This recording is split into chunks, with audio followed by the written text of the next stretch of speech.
Hello friends, today's lecture which is a part of the series that we are running is on Thomas de Quincey, the 19th century English poet, writer, prose writer basically, and a romantic person with that kind of creative imagination. And you know that we have been contending with this for some time, the phase of the English essay in the time of Romanticism, and Dr. Payal Nagpal is there with us. She teaches English in the department in our Janki Devi Memorial College, Delhi University, and she is a senior professor now. And we are glad to have her as an expert. And I request her to just talk about this particular author, the romantic person, and in fact he was supposed to be an opium eater, and so all those things Professor Payal Nagpal will tell us. So over to you, Professor Payal Nagpal. Thank you, Professor Prakash. As you rightly mentioned that Thomas de Quincey was an opium addict, and the essay or the autobiographical piece that we are going to discuss today is Confessions of an English Opium Eater.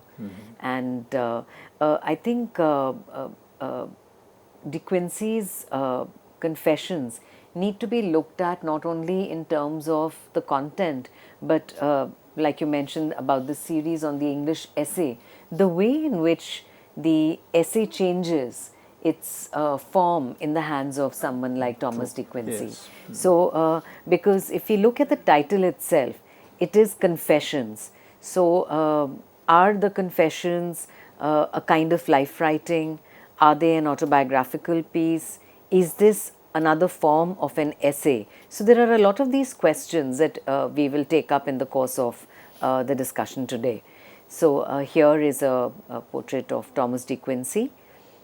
He was born in 1785 and lived up to 1859, and so of course, which means that he was just a little toddler maybe when the French Revolution happened, but he grows up in the ideals and ideas and the imagination, the fervor of the French Revolution and its aftermath, and of course greatly influenced as he was by the Romantic poets, especially Wordsworth and Coleridge.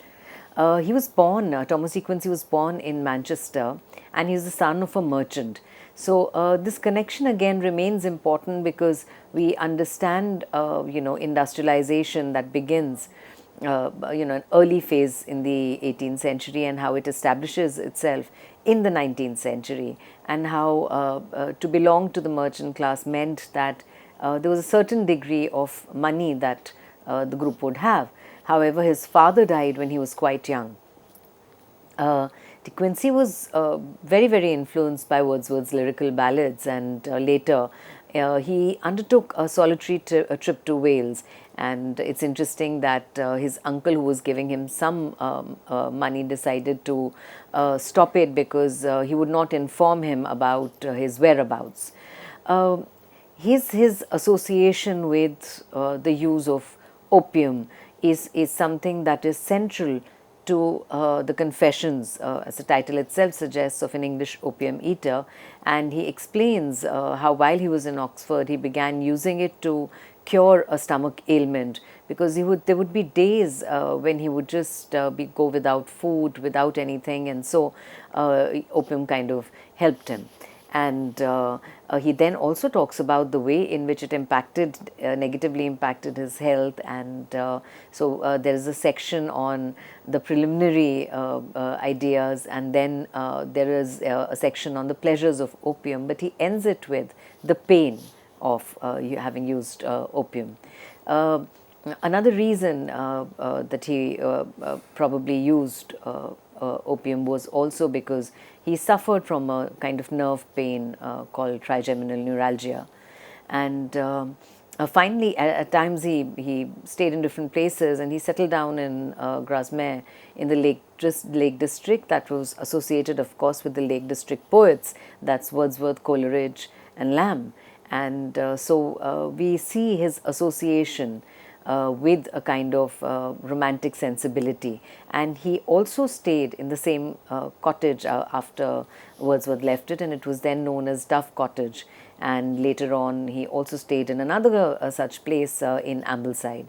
So there is, of course, the desire for freedom and the influence of the romantic poets, but at the same time, how his sympathies also actually change. At times the aristocratic sympathies as they emerge. So in a sense, he was different also from the other romantics, and he probably also carried the skepticism of, let's say, a later Wordsworth.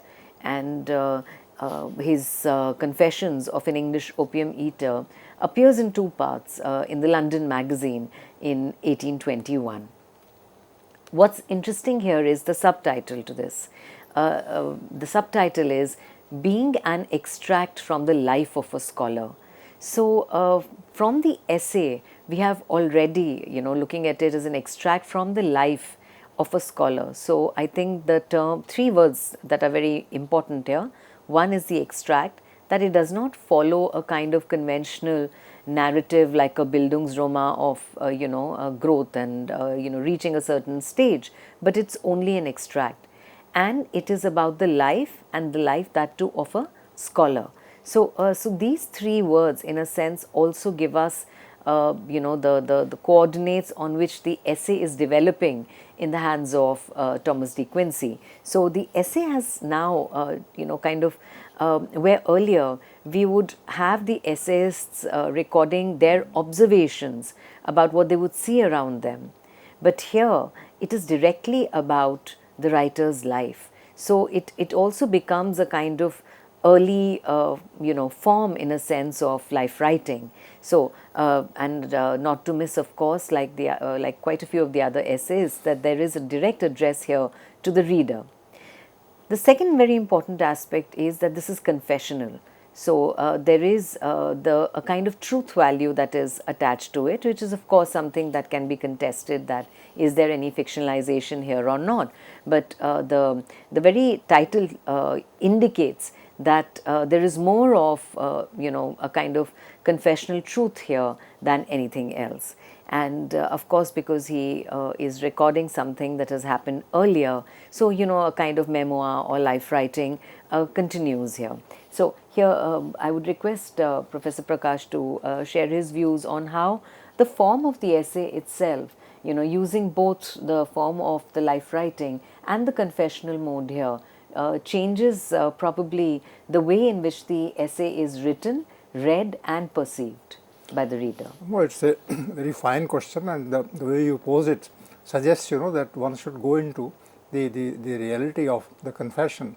And confession, so far as I am concerned, is of course at a real level, it's about the person himself. But then confession also is a kind of looking around, and you are all the time under pressure to say certain things, not to others but to yourself.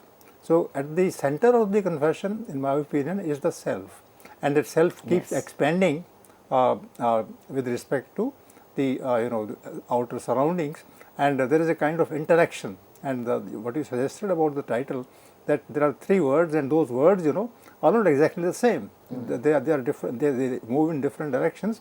So it's more than a romantic piece; it's also a dramatic piece. Yes. Where the same thing which is a personal document becomes a social document. Yes, I completely agree that not only is it a dramatic piece, but at times there is very intense prose that becomes very poetic in the course of writing, and that's where probably the impact of the romantics is really speaking quite evident. And I agree that when we talk about the confessional mode, what it does is it brings to the center of the discussion the self. It is the self that is holding dialogue with both oneself and the reader, the reader of any time. And this is something that Thomas de Quincey actually begins with. So so there are kind of preliminary notes, and these preliminary notes run into about good 40 pages, and then of course these are followed by sections like the pleasure of being an opium addict and the pain of being an opium addict. So this introduces to the reader, the life idea of life writing, the memoir, the confessional mode, something that's hugely popular today. So, we go back to the 19th century, pretty much to 1821, of course even before that, but I think the way in which Thomas de Quincey very poignantly brings out the idea of an extract from his life is something very palpably felt by the reader. So, to quote, from the introductory remarks to the Confessions, De Quincey says, "I here present you, courteous reader, with the record of a remarkable period in my life. According to my application of it, I trust that it will prove not merely an interesting record, but in a considerable degree useful and instructive." So, first and foremost, the very idea that there is a dialogue with self, there is a dialogue with the reader. And what De Quincey is suggesting here is that his experience that he is sharing is going to prove not just worth reading, but also useful and instructive, which means that he's going to be he's making a claim here, the claim not only of a confession but of honesty, the honest sharing of experience, which will make this particular sharing of his experience of being the opium addict as instructive. So he says that in that hope it is that I have drawn it up, and that must be my apology for breaking through that delicate and honorable reserve which for the most part restrains us from the public exposure of our own errors and infirmities. So, this is something that Professor Prakash is just referring to, the whole idea of an aspect of one's life, of the writer's life that he's sharing, and it's a mistake that he's sharing. He's not just sharing a story of evolution and growth and success and progress, but he is sharing in a very candid manner his experience of being the opium addict. Now, while this is one direction that the essay takes, but there are many other directions in the essay. These are references to a whole lot of literary texts. These are references to society, his personal experience of having been in Oxford, and so he writes about a whole lot of things here. So it's not just this experience, but this the confession of the English Opium-Eater becomes a way of talking about society from the point of view of the self. The individual here is very, very important. So, in fact, he says that, and makes a remark here, that nothing is more revolting to English feelings than the spectacle of a human being obtruding on our notice his moral ulcers or scars. So the very fine, he says that decent drapery, he calls it, that, everybody likes to wear the decent drapery and not reveal one's follies, not reveal one's mistakes. So, but Thomas de Quincey is using the essay to talk not only about, a certain kind of, intellectual evolution that he's had, but to talk about the mistakes and his personal experience. So, which time or indulgent to human frailty may have drawn. So, and he says that the greater part of the confessions proceed from, these ideas. And so he says that he hesitated for many months about the propriety of allowing this, because to come and expose one's inner feelings, follies before the public eye, he says is something that he was very anxious about. But still, he doesn't wait for his life to end to talk about these things or for it to be published. But in 1821, pretty much he writes, and that too in the magazine, so which has a very wide readership. So he has the boldness and the courage to really put himself out there. And so he affirms that, and having done this, so like one mentioned that there are a lot of other aspects that appear in this essay. It's not just about his experience of the opium addict, but his own understanding of life, of society, of people that he comes across. He also kind of goes into that. And so that is why another important cornerstone, I think, of this particular essay would be what he says. He says that on the whole, his life has been that of a philosopher. So, how he's using the essay to mull over things, to talk about things from, he says that from his birth he was made into what is called an intellectual creature. So, it's a thinking mind. And it is this thinking mind that he's kind of trying to bring forth to the reader. So, yes, I think that's a very good combination of the intellect and the emotion, and he is not just a romantic. He is able to also capture the moment of 1820 or so when he published these pieces, of which this piece is important. And I believe that that particular piece is so well captured, and it becomes a kind of an object, in the sense that it will reveal the truth. You are using the word truth so many times in order to suggest, that the person is not talking about ordinary details, but what he sees as, what he observes as something happening to him, and through him to the other people also like him. So that's how it would appeal to me. Yes, certainly, and he's quite a few times he very poignantly uses the term philosopher. So the idea of, I think that's so where the philosophy is not only about the truth; it is also about one's personal state. Yes, and he talks about it. He talks about it. He talks about his mental state. He talks about his physical state. He talks about his social experiences and the people that he came across in life, especially the women. And this gives us a very different view. In fact, we'll probably take a look at some of these people that he comes across. So he says that, he of course has probably indulged in this, addiction to opium, but he has also struggled against it. So there is this notion of, if one looks at the text in its entirety, which of course when it's published in book form also carries an appendix, is this idea of self-conquest versus self-indulgence. So, he brings in both these ideas of indulgence and of, kind of getting a control over oneself, one's mind, one's physical body, the embodied experience. Today we talk a lot about embodiment, but here I think in this essay particularly, De Quincey is talking about this kind of embodiment. So he says he doesn't acknowledge guilt in that sense, and says that he might resolve on the act of confession. So he says it's more about sharing that experience, and he poses the question.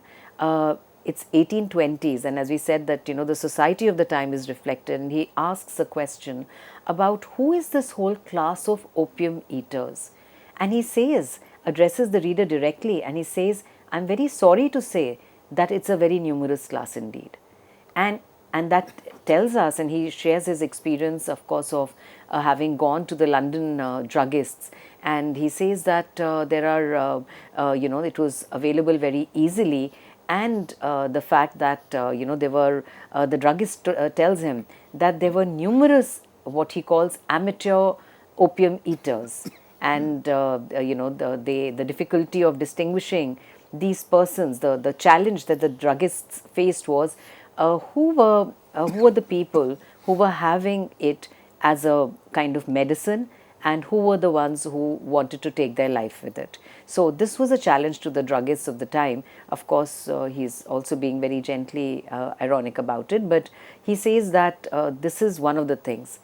And then there is a second aspect. So he talks, and then of course he makes a remark that many years later when he went back to what he calls London Pantheon, he says that he was not able to see that shop of the druggist anymore. The second aspect is very interesting and tells us a lot about industrialization in the 19th century. And he says that another aspect, and he says this is going to surprise the reader, he says when he was passing through Manchester, and that's where we have the cotton industry and so on. So he says there were several cotton manufacturers, and the people, the working class was getting ready. and they were in the habit of opium eating. And so on a Saturday afternoon, the counters of the druggists, he says, they were strewn with pills. And the immediate occasion, to quote him, was, he says, was the lowness of wages, because they could not buy ale or spirits, so they had to rely on consuming opium. So these two, and this tells us about what was happening, in London in the early 19th century. So his own self and his own personal experience and his observations become a way of actually also looking at the problems, as he said, the ulcers and the sores in London society at that point of time. So I thought this was a very, very interesting and very important takeaway from the essay. No, as you were explaining this, I thought that the very idea of industrialization beginning in 1820, when steam engine comes into being, that is very important. Yes. That unravels a whole process of production on a different scale. And Manchester is very rightly mentioned. And the moment you mentioned Manchester, the thrill went down my spine because Manchester also connected with the cotton production in India at that point of time. And why Romantics? They were very favorite towards the poor people, and that's what perhaps made them Romantics and pro-India in that case. So a kind of poverty, a kind of suffering, and you very rightly use words like moral wounds or other wounds, ulcers you are using. So these things were there on the soul of, on the mind of the ordinary individuals called the poor people, the workers. Yes, and it's important to mark that he recognizes, he says that the reason that they were headed in this direction was the lowness of wages, because they could not afford to buy ale or spirits. Absolutely. So I think it tells us, it's very, these two remarks are very, very telling. So he begins with what he calls the first section. So after these introductory remarks, he begins with a section that he titles Preliminary Confessions. And he says that it was not for the purpose of creating pleasure, but of mitigating pain in the severest degree, that I first began to use opium as an article of daily diet. And he talks about how he went without food for many days and he had a painful affliction of the stomach. And that's the reason he began, of course, and then ended up becoming an addict. And of course, much later it affected his cognitive abilities. And so he begins the preliminary confessions by talking about his life. So where we see his observations about a side of London which would probably not be available to us otherwise. And he begins the preliminary note really speaking in terms of his life narrative, that where he talks about his father, his family. So the essay becomes a way of voicing opinions, reflecting on social issues, but also the essay is now changing in a sense to write about one's life. So he himself is really speaking at the center of this discourse that he creates. And of course, as mentioned several times, the idea of the confession remains important. So friends, Professor Payal Nagpal in this particular part of the discussion has focused upon the social influences on the working on the structure of the essay, English essay, and that adds a new dimension, and that could only be added by the Romantic imagination, people with that kind of visualization of society, which was part personal and part social. So this complex process of affecting the structure of the essay has been brought to light in the beginning in the discussion, and I am sure that a logical conclusion to this would enlighten us still more about the nature of the English essay in the hands of the Romantic poets. So thank you, Professor Payal Nagpal, and we look forward to the second part of the discussion that we will soon have. So friends, this is where we end, and very soon we will get back. Thank you.